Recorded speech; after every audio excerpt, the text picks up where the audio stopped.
मेरा नाम सुमन है। मेरी शादी एक बहुत अमीर घराने में हुई थी। मेरी सास बहुत अच्छी थी। उन्होंने मुझे मुंह दिखाई में एक अंगूठी दी थी। जब मैं अपने मायके आई और मेरे पिता ने वह अंगूठी देखी तो वो वही चीख मार कर गिर पड़े, क्योंकि वही अंगूठी उन्होंने मेरी माँ को दी थी जो अब इस दुनिया में नहीं थी। मेरी आंख खुली तो मैंने खुद को एक ऐसे बिस्तर पर पाया जो फूलों की पंखुड़ियों से सजा हुआ लग रहा था। कमरे की छत इतनी ऊंची थी कि नजर ऊपर उठाते ही गर्दन में दर्द होने लगे, और उस छत से लटकता हुआ झूमर किसी राजमहल की याद दिला रहा था, जिसके शीशे सूरज की पहली किरण पड़ते ही हीरे की तरह चमक उठते थे। मैं कुछ देर तक बिस्तर से उठ ही नहीं पाई, बस खाली नजरों से अपने आसपास की चीजों को देखती रही। मुझे यकीन नहीं हो रहा था कि ये मैं ही हूँ, वही लड़की जो कल तक एक तंग और अंधेरी गली के ऐसे मकान में रहती थी जहां दिन में भी बल्ब जलाना पड़ता था और जहां दीवारों से सीलन और प्लास्टर झड़ता रहता था। लेकिन आज मैं शहर की सबसे बड़ी हवेली जैसे घर की बहू बनकर उस मुलायम बिस्तर पर लेटी थी, जिसके बारे में मेरे मोहल्ले की औरतें सिर्फ सपने ही देख सकती थी। शादी की थकान मेरे पूरे शरीर में थी, मगर उससे भी ज्यादा मेरे मन पर हैरानी और खुशी का बोझ था। मेरे कानों में अभी भी पिछली रात की शहनाइयों और मेहमानों की बातें गूंज रही थीं। मुझे याद आ रहा था कि कैसे मेरे बूढ़े और कमजोर पिता ने विदाई के वक्त मुझे गले लगाकर रोते हुए कहा था कि बेटी, आज मेरा सिर गर्व से ऊंचा हो गया है कि तुम इतने बड़े घर में जा रही हो जहां तुम्हें किसी चीज की कमी नहीं होगी। उनकी आंखों में जो सुकून था वो मेरे लिए दुनिया की सबसे बड़ी दौलत था, लेकिन उस सुकून के पीछे एक अनजाना सा डर भी छुपा था, जो शायद हर गरीब पिता के दिल में होता है जब वो अपनी बेटी को अमीरों की दुनिया में भेजता है। मैंने धीरे से करवट ली और रेशमी रजाई अपने ऊपर से हटाई। जैसे ही मेरे पैर कालीन पर पड़े, मुझे ऐसा लगा मानो मैं बादलों पर चल रही हूँ। कालीन इतना नरम और घना था कि मेरे पैर उसमें धंस गए। मैं चलते हुए कमरे की बड़ी खिड़की के पास पहुंची और भारी पर्दों को थोड़ा सा सरकाया। बाहर का नजारा देखकर मेरी सांस अटक गई। सामने एक बहुत बड़ा बगीचा फैला हुआ था जिसमें रंग बिरंगे फूल खिले थे, और बीचों बीच में एक फव्वारा चल रहा था जिसका पानी सुबह की रोशनी में चांदी की तरह चमक रहा था। ये सब मेरा था, या शायद मुझे ऐसा महसूस कराया जा रहा था कि ये सब मेरा है। मेरे पति सुबह सवेरे ही अपने कारखानों की देखरेख के लिए निकल चुके थे, और घर की नौकरानी ने मुझे बताया था कि बड़ी मालकिन यानी मेरी सास मुझसे मिलने के लिए मेरे कमरे में आने वाली हैं। सास का नाम सुनते ही मेरे दिल की धड़कन तेज हो गई। मेरी सास शहर की एक बहुत ही प्रभावशाली और रौबदार महिला थी। उनके बारे में कहा जाता था कि उन्होंने ये सारी संपत्ति और दौलत अपने दम पर खड़ी की है। वो बहुत सख्त नियमों वाली औरत मानी जाती थी और उनका फैसला पत्थर की लकीर होता था। शादी से पहले मेरी उनसे सिर्फ 2 बार मुलाकात हुई थी, और उन दोनों मुलाकातों में उन्होंने मुझसे बहुत कम बात की थी। उनकी आंखों में ऐसी गहराई थी जो सामने वाले के दिल का हाल जान ले।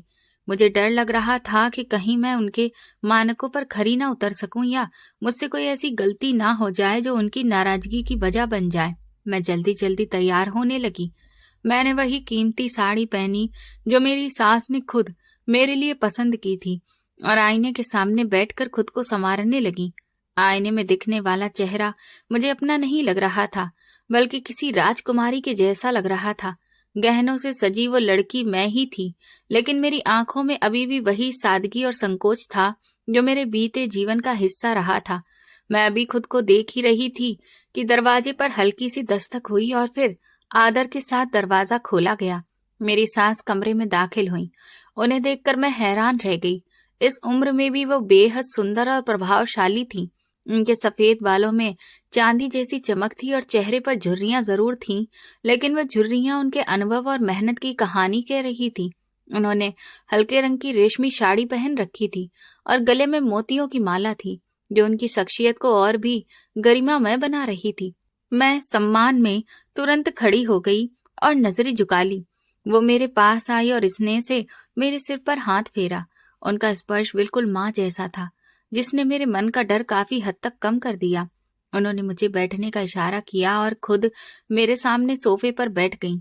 उनकी खुशबू पूरे कमरे में फैल गई थी, एक ऐसी खास और महंगी खुशबू जो हमेशा उनकी मौजूदगी का एहसास कराती रहेगी।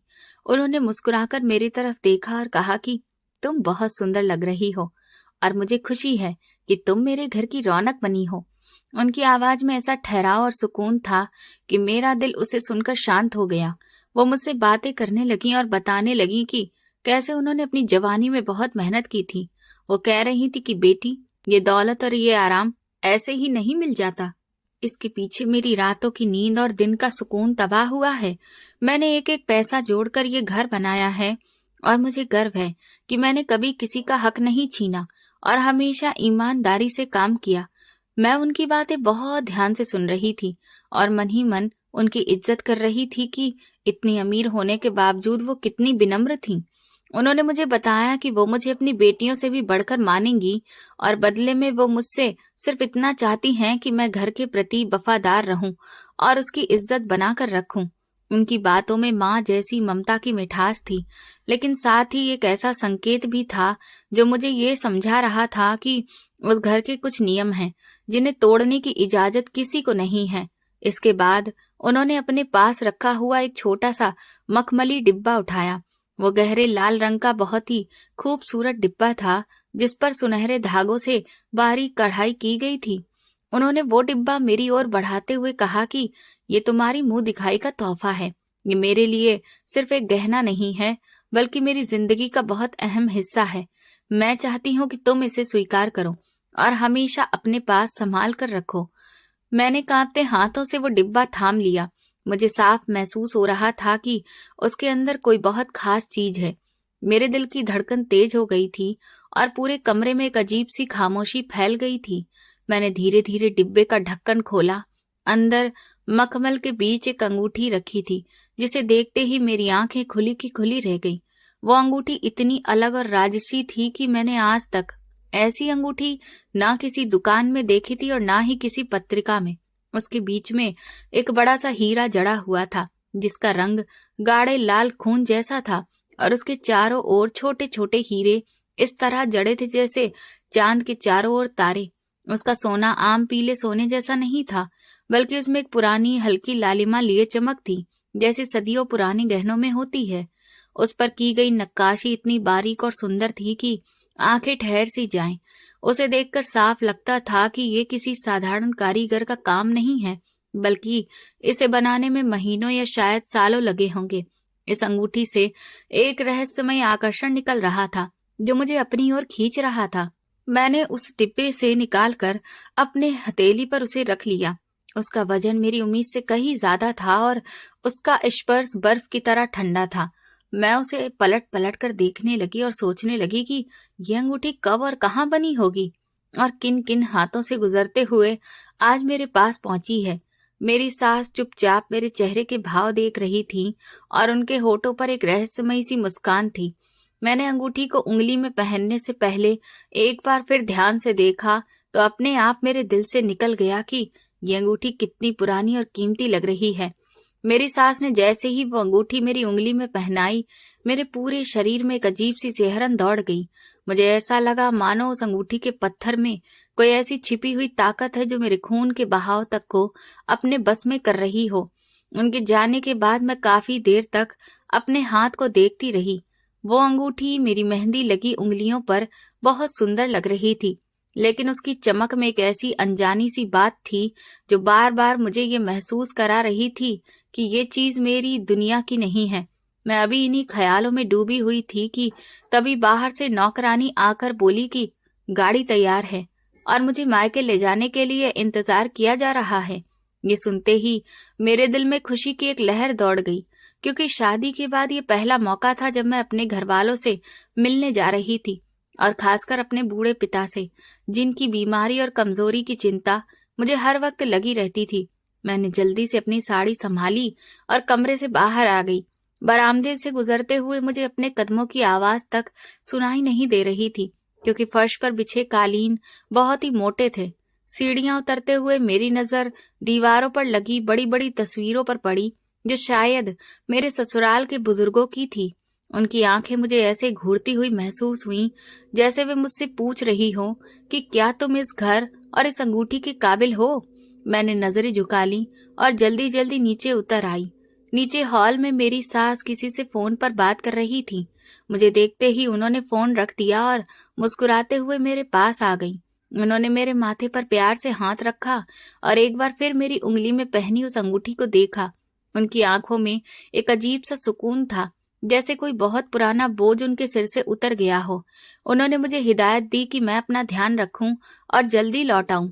मैंने सिर हिलाया और बाहर पोर्च में खड़ी गाड़ी की ओर बढ़ गई। वो एक बड़ी और काले रंग की चमचमाती कार थी जिसका दरवाजा ड्राइवर ने मेरे लिए खोल दिया।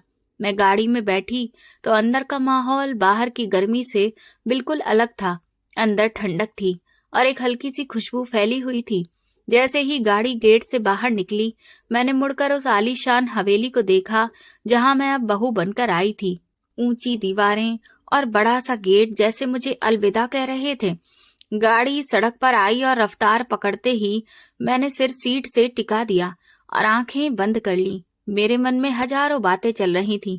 मैं सोच रही थी कि जब मेरे मोहल्ले के लोग मुझे इतनी बड़ी गाड़ी में आते देखेंगे तो उनकी आंखें हैरानी से खुली की खुली रह जाएंगी। वे लड़कियां जो मेरे साथ खेला करती थीं और जो हमेशा मुझे मेरी गरीबी का ताना देती थीं, आज वे देखेंगी कि किस्मत ने मुझे किस मुकाम पर पहुंचा दिया है। लेकिन उन सब ख्यालों के बीच मुझे सबसे ज्यादा बेचैनी अपने पिता की प्रतिक्रिया को लेकर थी। मैं जानती थी कि मुझे देखते ही उनकी आंखों से आंसू बह निकलेंगे। गाड़ी शहर के पॉश इलाके से निकलकर अब आम सड़कों पर आ चुकी थी। यहाँ ट्रैफिक का शोर ज्यादा था और सड़कें भी टूटी फूटी थीं। गाड़ी के काले शीशों के बाहर की दुनिया मुझे धुंधली और दूर लग रही थी। मैं देख रही थी कि लोग धूप में बसों का इंतजार कर रहे हैं, ठेले वाले आवाजें लगा रहे हैं और जिंदगी अपनी सारी परेशानियों के साथ चल रही है। अभी कल तक मैं भी इन्हीं लोगों में शामिल थी और आज मैं शीशे के इस पार एक अलग और सुरक्षित दुनिया में बैठी थी। ये एहसास मुझे एक साथ उदास भी कर रहा था और आभार से भर भी रहा था।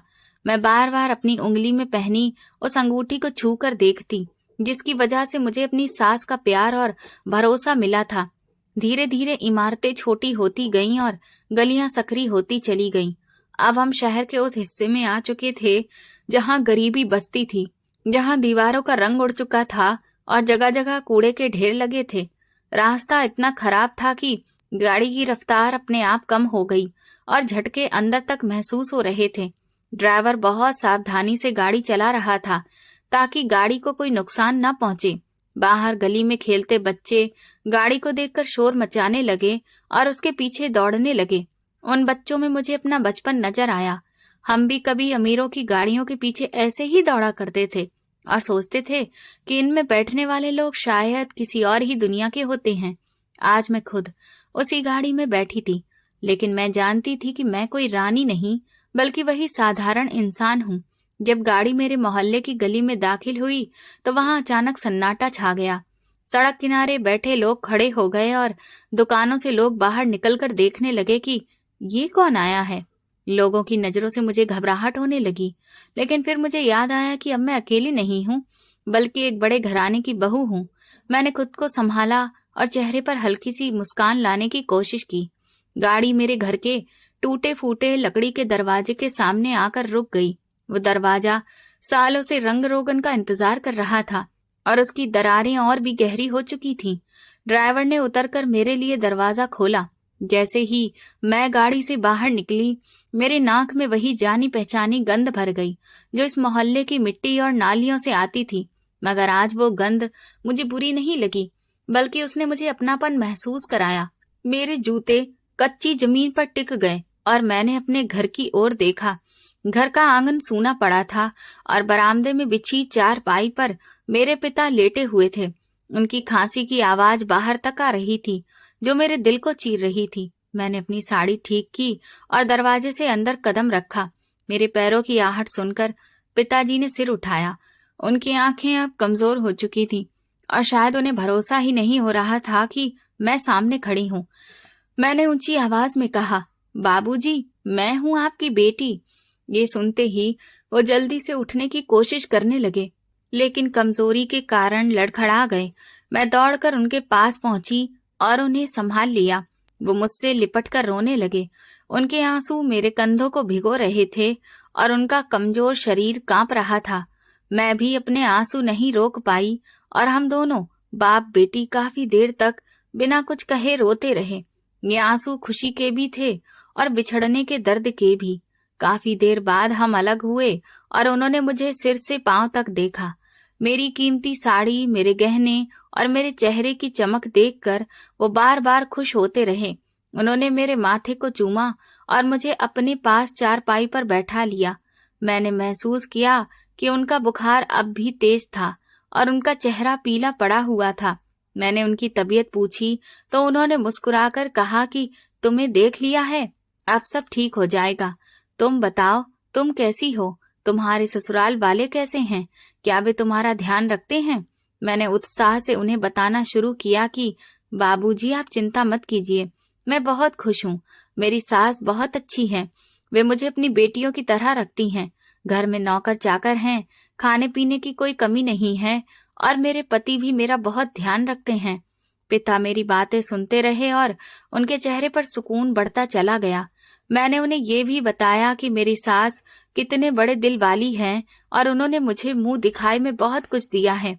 बातों के बीच ही मेरी नजर घर की हालत पर गई, जो पहले से भी ज्यादा खराब हो चुकी थी। छत की लकड़ियां झुक गई थीं और दीवारों से प्लास्टर झड़ रहा था। मुझे अचानक ख्याल आया कि अब मेरे पास इतने साधन हैं कि मैं अपने पिता का इलाज भी अच्छे से करवा सकती हूँ और इस घर को भी ठीक करवा सकती हूँ। मैंने अपने पिता का हाथ अपने हाथ में ले लिया। उनके हाथ मेहनत और संघर्ष के कारण सख्त और खुरदरे हो चुके थे, जबकि मेरे हाथ अब मेहंदी और चूड़ियों से सजे हुए थे।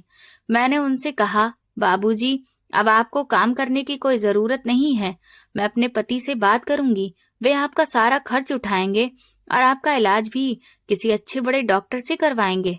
पिता ने मेरे हाथ को हल्के से थपथपाया और बोले, बेटी, मुझे किसी से कुछ नहीं चाहिए, बस तुम खुश रहो, यही मेरी जिंदगी की सबसे बड़ी कमाई है। उसी पल मेरी नजर अपनी उंगली में पहनी उस अंगूठी पर पड़ गई, जो कमरे की हल्की सी अंधेरी रोशनी में भी चमक रही थी। मुझे सास की बात याद आई कि ये अंगूठी जरूर दिखाना।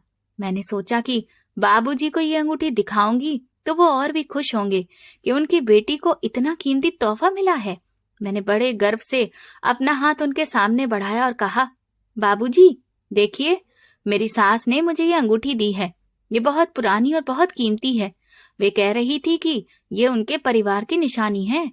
पिता ने पहले तो बस ऊपर ऊपर से देखा और हल्की सी मुस्कान आ गई, लेकिन जैसे ही उनकी नजर उस अंगूठी के पत्थर और उसकी बनावट पर टिक गई, उनकी मुस्कान एकदम गायब हो गई। मैंने महसूस किया कि उनके हाथ की पकड़ मेरे हाथ पर अचानक बहुत सख्त हो गई, इतनी सख्त कि मुझे दर्द होने लगा। हैरानी से मैंने उनके चेहरे की ओर देखा तो मेरे रोंगटे खड़े हो गए। उनका चेहरा, जो अभी खुशी से दमक रहा था, अभी एकदम सफेद पड़ चुका था, जैसे किसी ने उनके शरीर से जान निकाल ली हो। उनकी आंखें फटी की फटी रह गईं और वे पलक तक झपकाना भूल गए। उनकी नजरें उस अंगूठी पर इस तरह जमी थीं जैसे वो कोई गहना नहीं बल्कि उनकी मौत का पैगाम हो। उनके होंठ कांपने लगे और वे कुछ कहना चाह रहे थे, लेकिन उनके गले से आवाज नहीं निकल पा रही थी। बस एक घुटी घुटी सी खरखराहट सुनाई दे रही थी। मैं घबराकर बोली, बाबूजी, क्या हुआ? आप ऐसे क्यों देख रहे हैं? लेकिन उन्होंने मेरी बात का कोई जवाब ही नहीं दिया। वे बस उस अंगूठी को ही देखती जा रहे थे। उनके माथे पर पसीने की बड़ी बड़ी बूंदें आ गईं और उनका पूरा शरीर कांपने लगा, जैसे कि उन्हें अचानक ठंड लग गई हो। मैंने उनकी आंखों में ऐसा डर देखा जैसा मैंने आज तक कभी नहीं देखा था। ये डर किसी छोटी बात का नहीं था, बल्कि ऐसा लग रहा था जैसे वे अपने अतीत का कोई भयानक दृश्य देख रहे हों, कोई ऐसा सच जिसे उन्होंने सालों पहले दबा दिया था और आज जो अचानक से अब उनके सामने आ खड़ा हुआ था। उनकी सांस तेज होने लगी और वे अपना दूसरा हाथ अपने सीने पर ले गए, जैसे दिल में बहुत तेज दर्द उठ रहा हो। मैं बुरी तरह से डर गई और मैंने उनका हाथ झकझोरते हुए कहा, बाबूजी, कुछ तो बोलिए, क्या हुआ है? ये तो बस एक अंगूठी है, मेरी सास ने दी है। लेकिन जैसे ही मैंने अपनी सास का नाम लिया, उनके चेहरे पर जो भाव उभरे वो नफरत और दहशत का मिला जुला रूप थे। उन्होंने एक झटके में मेरा हाथ छोड़ दिया, जैसे उस अंगूठी ने उन्हें काट लिया हो। वे पीछे हटने लगे, मगर चारपाई आड़े आ गई और वे गिरते गिरते बचे। उनकी हालत देखकर मुझे लगा जैसे उन्हें दिल का दौरा पड़ रहा हो।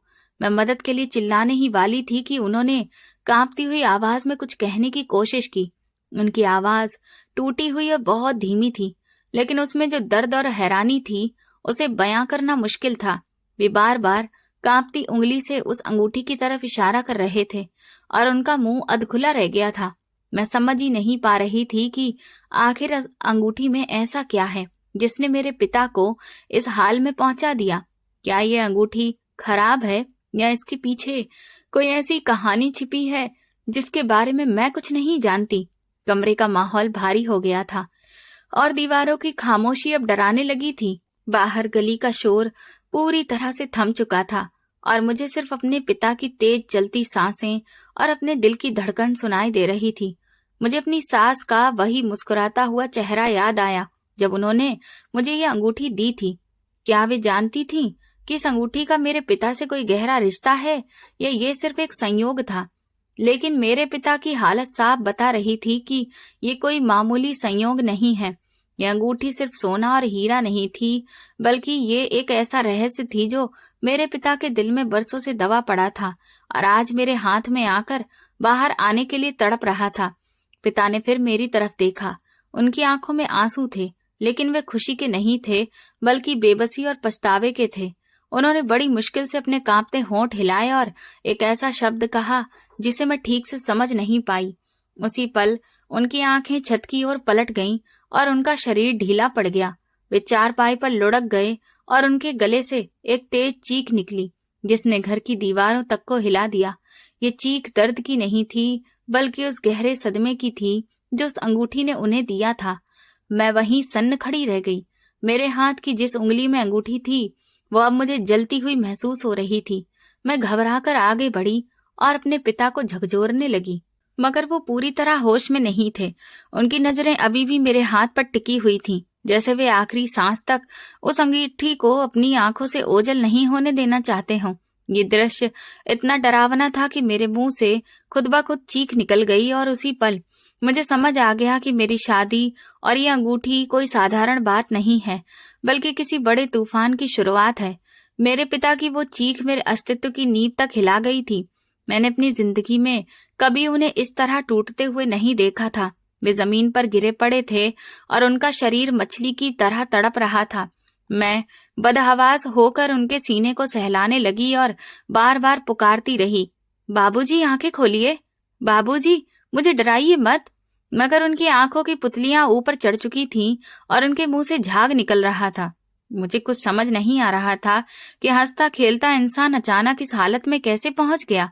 मैं दौड़कर मेज पर रखा पानी का जग उठा लाई और कांपते हाथों से उनके चेहरे पर पानी के छींटे मारने लगी। पानी की ठंडक से शायद उन्हें कुछ होश आया। उनके शरीर की ऐंठन थोड़ी कम हुई और उन्होंने एक लंबी हिचकी ली। उनकी आंखें धीरे धीरे अपनी जगह पर लौटने लगी, लेकिन उनमें अभी भी घबराहट साफ नजर आ रही थी। उन्हें मुझे पहचानने में थोड़ा वक्त लगा और जैसे ही उनकी नजर मेरे चेहरे से फिसल कर दोबारा मेरे हाथ पर गई, वे फिर जोर से चीखने लगे, उतार दो इसे, उतार फेंको इस नागिन को। ये अंगूठी नहीं है, ये मौत है, ये हमारी बर्बादी का निशान है। उनकी बातें सुनकर मैं बुरी तरह से डर गई। मुझे लगा शायद उनके दिमाग पर असर हो गया है। मैं रोते हुए बोली, बाबूजी ये तो सोने की अंगूठी है, मेरी सास का दिया हुआ तोहफा है, आप इसे नागिन क्यों कह रहे हैं? मगर उन्होंने मेरी बात सुने बिना ही मेरे हाथ को झटका और अंगूठी को उतारने की कोशिश करने लगे। उनकी हालत बिल्कुल बदली हुई थी और वे बार बार कहते जा रहे थे कि तुम्हें नहीं पता ये क्या है, ये वही अभिशाप है जिसने तुम्हारी माँ को निगल लिया, ये वही जहर है जिसने हमारी पूरी जिंदगी तबाह कर दी। बड़ी मुश्किल से मैंने उन्हें संभाला और उनके सिर के नीचे तकिया रखा। मैंने देखा कि उनकी सांसें अभी भी ठीक से नहीं चल रही थीं और उनके माथे से पसीना धार की तरह बह रहा था। मैंने उनका हाथ अपने हाथों में लेकर कहा, बाबूजी मुझे सच बताइए, आखिर क्या बात है? आप मेरी सास और इस अंगूठी को देखकर इतने डर क्यों गए? क्या आप इसे पहचानते हैं? मेरे सवाल पर उन्होंने आंखें बंद कर लीं और बंद आंखों से भी उनके आंसू बहने लगे। कमरे में ऐसी उदासी और भारीपन फैल गया जैसे अभी भी किसी की अर्थी उठी हो। काफी देर की खामोशी के बाद जब उन्होंने आंखें खोली तो उसमें एक अजीब सा भाव था, जैसे वे अपने दिल पर रखा हुआ कोई बहुत पुराना और भारी बोझ अब उतारने वाले हों। उन्होंने धीमी और टूटी हुई आवाज में कहना शुरू किया, बेटी, तुम जिस औरत को अपनी सास समझती हो, जिस बड़े घर को अपना घर मानती हो, वो सब झूठ और धोखे की बुनियाद पर खड़ा है। वो औरत किसी बड़े खानदान की नहीं है और ना ही ये दौलत उसकी मेहनत की कमाई है। ये सुनकर मुझे गहरा झटका लगा, लेकिन मैं चुप रही क्योंकि मैं सच्चाई जानना चाहती थी। बाबा ने कांपती हुई आवाज में बीते हुए दिनों की परतें खोलनी शुरू की। उन्होंने बताया कि 22 साल पहले जब तुम बहुत छोटी थी और शायद तुम्हें कुछ याद भी ना हो, हम बहुत खुशहाल थे। हमारा अपना छोटा सा कारोबार था और घर में सुकून था। फिर अचानक तुम्हारी माँ गंभीर रूप से बीमार पड़ गई। उन्हें एक ऐसी खतरनाक बीमारी हो गई थी जिसका इलाज बहुत महंगा था। डॉक्टरों ने साफ कह दिया था कि अगर समय पर ऑपरेशन नहीं हुआ तो उनकी जान नहीं बचेगी। मैं तुम्हारी माँ से बेहद प्यार करता था। उसे बचाने के लिए मैंने अपनी दुकान बेच दी, अपनी जमीन बेच दी और जितना पैसा इकट्ठा हो सकता था सब जुटा लिया।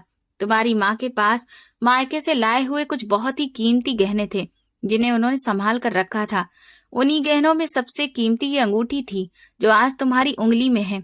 ये अंगूठी मेरे दादा ने खास तौर पर बनवाई थी और इसमें हमारे परिवार का एक गुप्त निशान भी बना हुआ है जिसे मैंने अभी पहचान लिया। ये कहते कहते बाबा की आवाज भर्रा गई और वे कुछ पल के लिए रुक गए। मैं सांस रोके उनकी बात सुनती रही। अचानक मेरी उंगली में पहनी वो अंगूठी मुझे सच में भारी लगने लगी। फिर उन्होंने आगे कहा कि उन दिनों तुम्हारी माँ की देखभाल और घर के काम के लिए हमें एक नौकरानी की जरूरत थी। तभी एक औरत हमारे घर काम मांगने आई। वो बहुत दुखी और बेबस बनकर आई थी और कहती थी कि इस दुनिया में उसका कोई भी नहीं है। वो हमेशा घूंघट किए रहती थी। बोलती थी कि उसके पति को पसंद नहीं है कि वो गैर लोगों के सामने मुंह खोले। तुम्हारी माँ का दिल बहुत ही नरम था। उन्होंने उस औरत को घर में रख लिया। वो औरत बहुत चालाक थी। कुछ ही दिनों में उसने तुम्हारी माँ का भरोसा जीत लिया।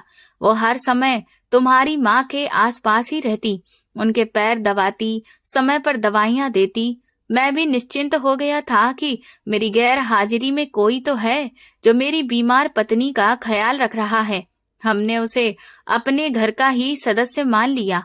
हमें क्या पता था कि हम अपने ही घर में एक जहरीले सांप को पाल रहे हैं। बाबा का लहजा अब कठोर हो चुका था और उनकी आंखों में गुस्से और नफरत की चमक थी।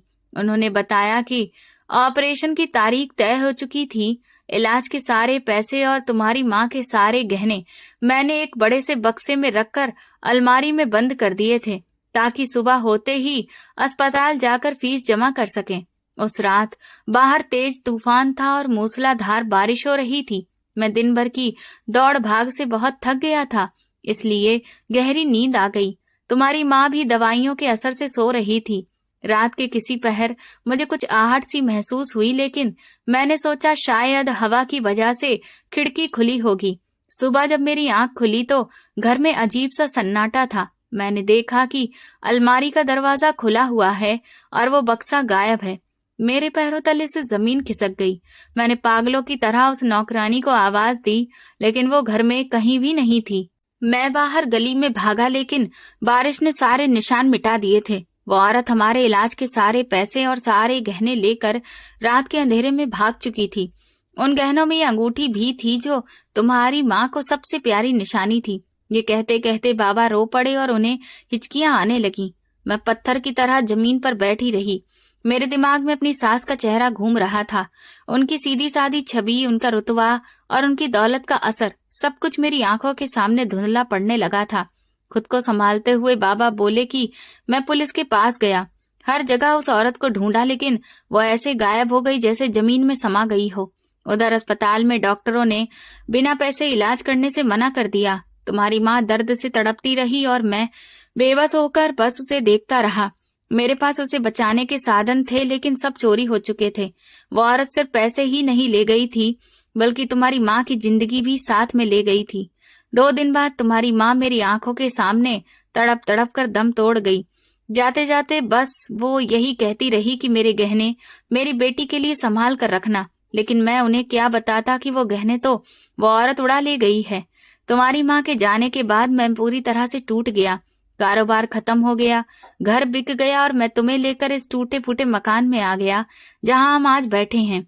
मैंने पूरी जिंदगी मेहनत मजदूरी करके तुम्हें पाला और इस आस में जिंदा रहा कि शायद कभी कर्मों का इंसाफ होगा। आज जब मैंने तुम्हारे हाथ में ये अंगूठी देखी तो मुझे ऐसा लगा जैसे मेरी मरी हुई पत्नी मेरे सामने खड़ी हो गई हो और मुझसे पूछ रही हो कि उसका कातिल कौन है।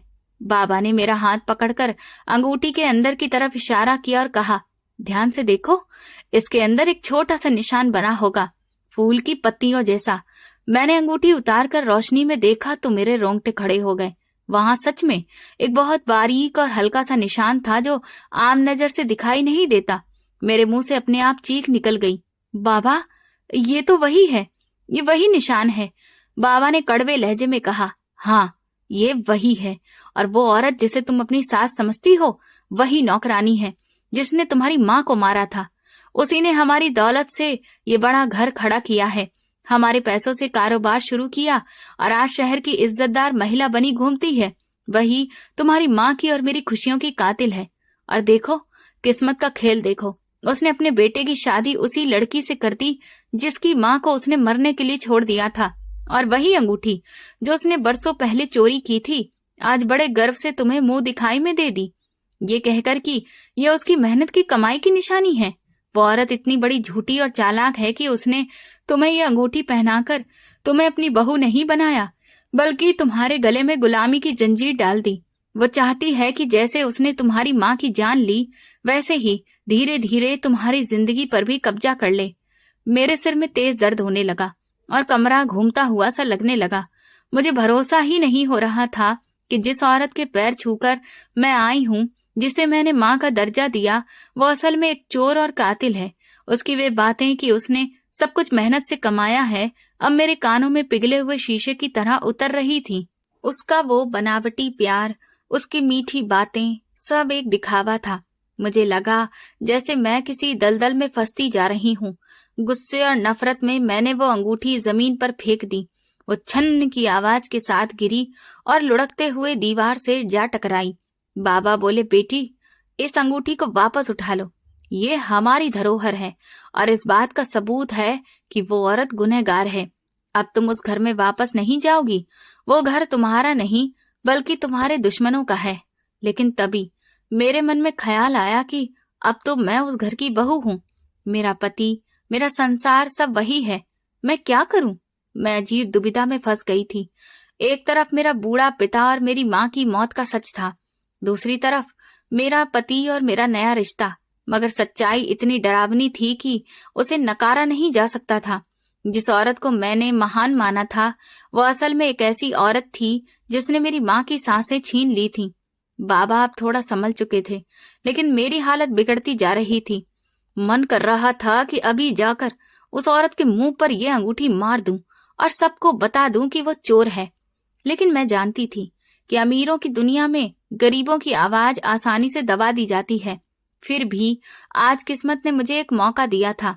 यह अंगूठी सिर्फ एक गहना नहीं थी, ये एक हथियार थी जो मेरे हाथ में आ चुका था।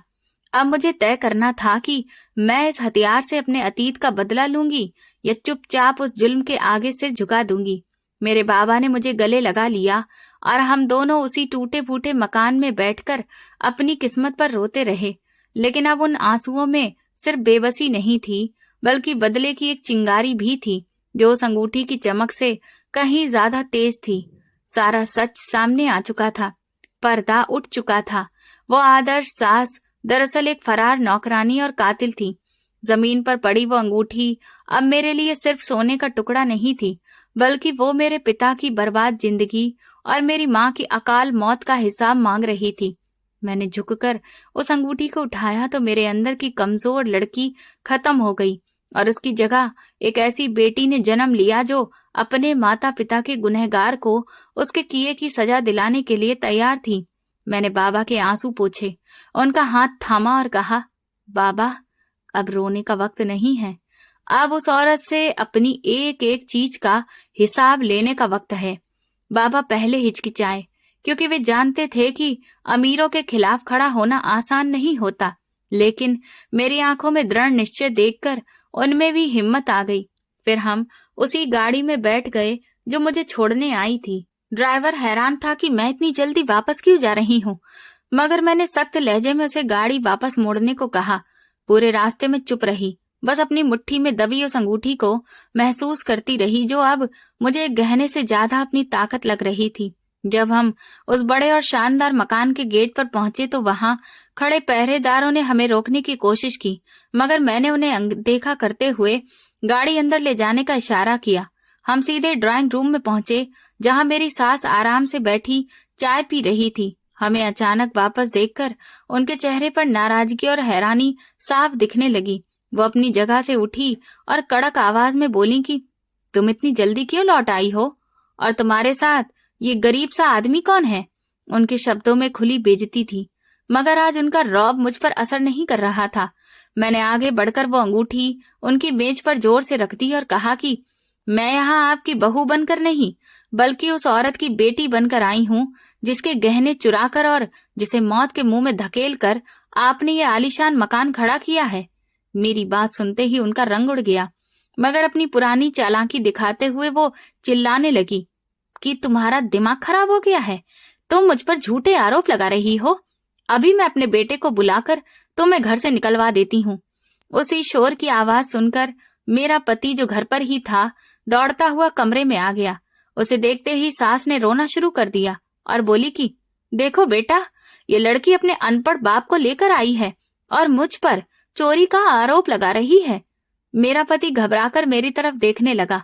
मैंने बिना डरे उसकी आंखों में आंखें डालकर कहा कि आज आपको तय करना होगा कि आप सच का साथ देंगे या उस झूठ का जिसकी नींव पर यह घर खड़ा है।